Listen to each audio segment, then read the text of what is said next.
Hello friends, welcome to Credentials Weekly Karnataka Current Affairs. So in this video, I am going to discuss about the various Karnataka current events which happened in the second and third week of September.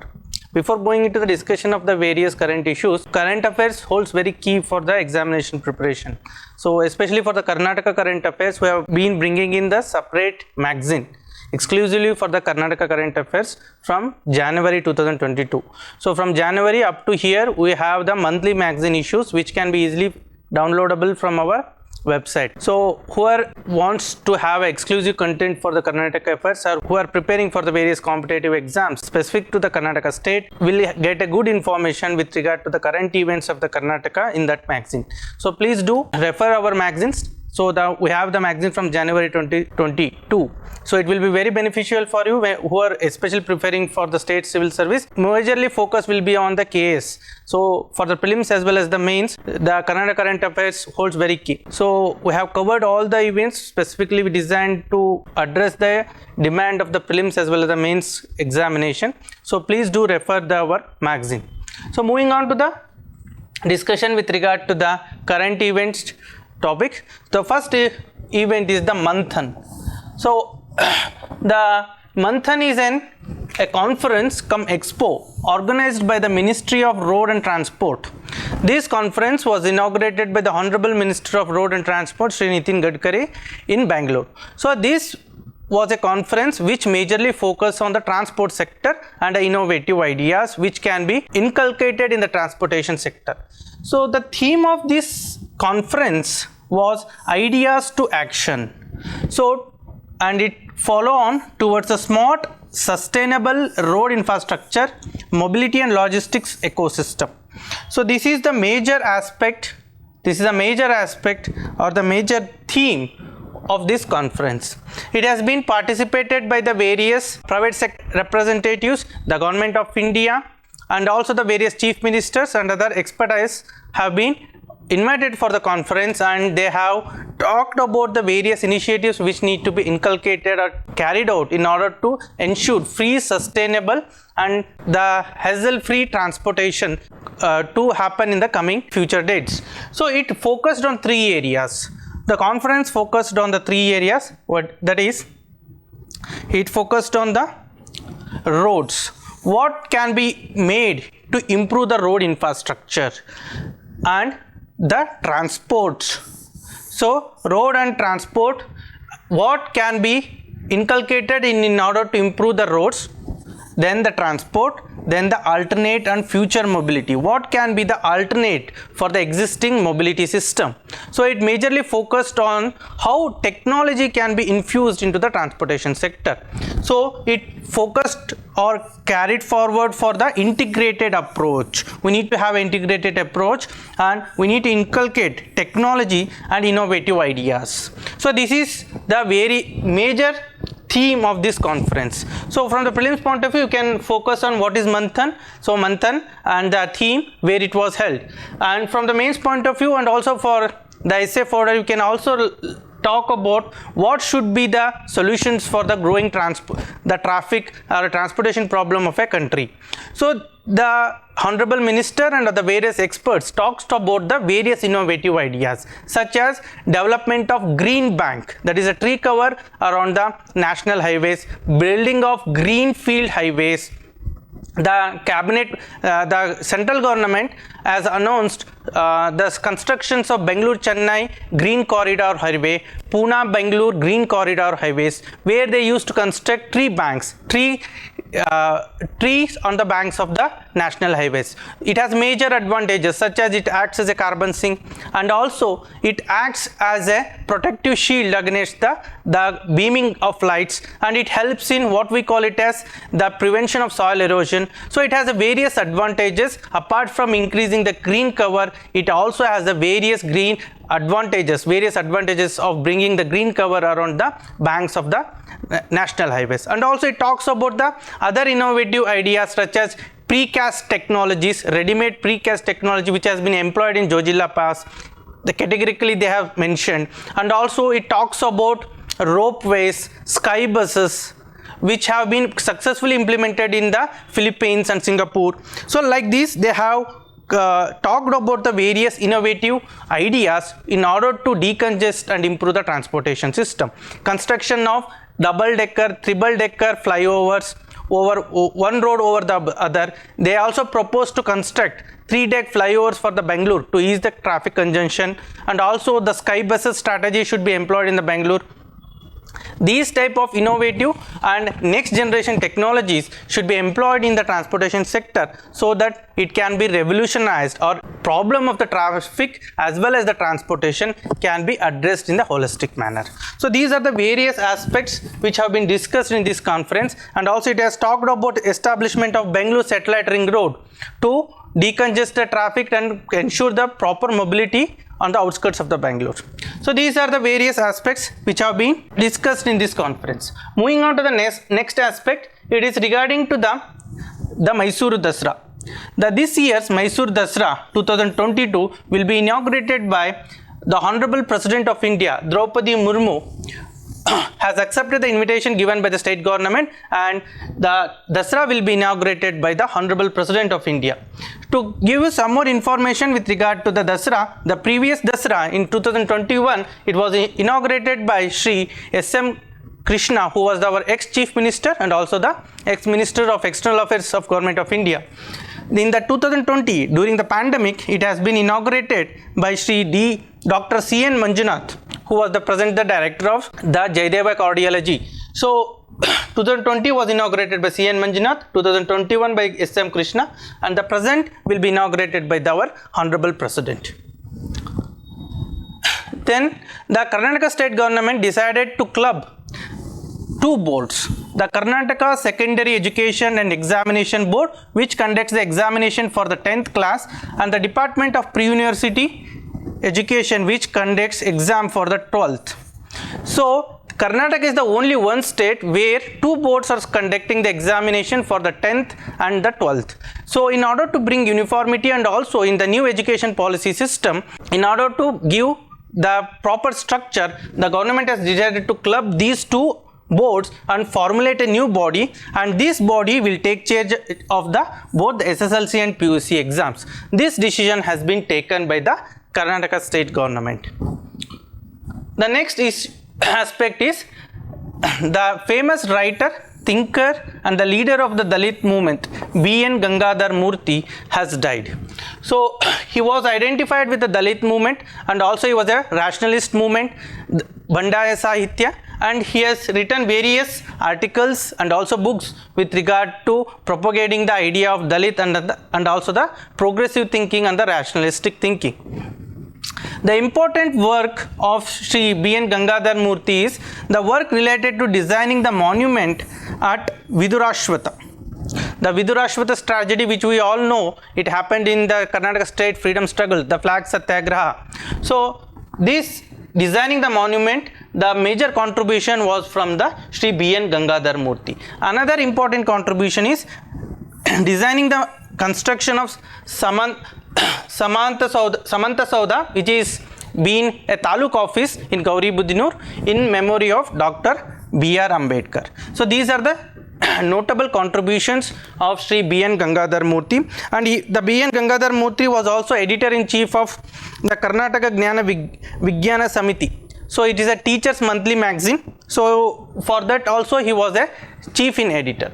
So these are the various contributions. Moving on to the next aspect, so it is regarded to the Karnataka Rajya Vigyana Parishad. It is a 3-day science conference. It's a 3-day science conference organized which focus on inculcating the habit, inculcating the scientific temper, scientific thinking, rational thinking among the persons, including students, children and the people, to inculcate the rationality and scientific temper. This conference has majorly stressed on bringing in true implementation of what we call it as Karnataka Prevention and Eradication of Inhuman Evil Practices and Black Magic Act, which was passed in 2017, and it should be implemented in letter and spirit, so that the inhuman practices, the black magic, should be considered as a punishable offences and should not be practiced, and the government should take stringent action against these people who practices this. So this was one of the what we call it as the resolution passed in this conference. Apart from this, it also focused major resolutions where women should be part of a science teaching and science awareness creation, and students should also be encouraged and should be groomed up in a scientific manner so that they can inculcate the scientific knowledge. The major event happened in this conference was they instituted an award in the name of the famous educationist and rationalist H. Narasimhaya. So Narasimhaya award has been started from this conference, from this edition, to award the various persons who have done a contribution towards the science and scientific knowledge. So this is the major aspect with regard to the science conference. Moving on to the next aspect, it is the 8th Bengaluru Business Literature Festival will commence. So earlier, the previous editions, due to the COVID, it was majorly on the online mode. Now in this edition, it is a hybrid, both offline and online mode has been facilitated in this 8th Bengaluru Business Literature Festival. It majorly focuses on the concept or theme of the entrepreneurs, the startups, the businessmen who have been struggling or who have made a success story or who have excelled in their field, to come on a single platform to exchange the ideas, to give advice to the losers or who have not done well, so that they re-energize themselves and make the strategic changes so that the business culture or the business environment and the entrepreneurship can enhance in the India's private sector. So majorly it talks about how the business should be revamped, evolved. In these years, it majorly focus on the post-pandemic recovery, how the pandemic has affected the business, how it can be overcome. Apart from this year's Bengaluru Business Literature Festival also talks about the startup festival. So from this year onwards, there is a separate festival for the startups where it focuses majorly on the startups.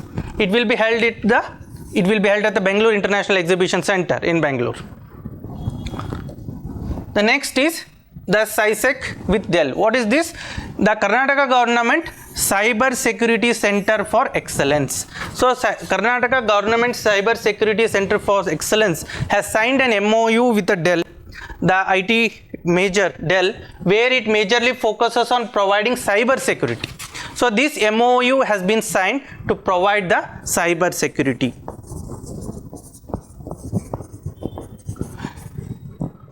And to create awareness among the children, the student section, the children section, and also the startups, the middle enterprises, the micro small enterprises, and then provide them the necessary cyber security and cyber security awareness to these enterprises, so that they will not become the victims of the cyber hack or cyber crime. So in order to bring the awareness and also provide protection to them, the Karnataka Government Cyber Security Center for Excellence has signed an MOU with Dell to provide or enhance the cyber security to these following sections which we have discussed.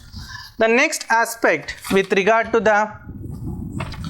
is the Nirman Awards. So what is this Nirman Award? It is National Energy Efficiency Roadmap for movement towards affordable and natural habitat.